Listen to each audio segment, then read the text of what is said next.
The head-up display projects helpful information onto the windshield close to the driver's line of sight, helping to minimize distraction from the road. The content and characteristics of the display can be customized to the driver's liking. Here's how it's done. First, make sure the vehicle is in park with the power on.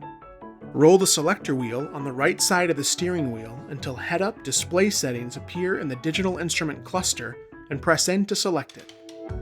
Now select or remove content. Choices include a digital speedometer readout of the vehicle's current speed. Then there's the driver assist display showing the current modes of the adaptive cruise control and lane keeping assist systems. If you've got driving guidance provided by available Google Maps, Android Auto, or Apple CarPlay, you can select turn-by-turn directions. And if you choose not to use the head-up display, just select off. Users can adjust the brightness of the display by selecting HUD brightness from the head-up display settings menu, then scrolling up to brighten the display or down to make it dimmer. From the settings menu, select HUD height and scroll up or down to raise or lower the image on the windshield. You can even tweak the angle of the display by choosing HUD rotation. Scroll up to turn it counterclockwise and down to go clockwise.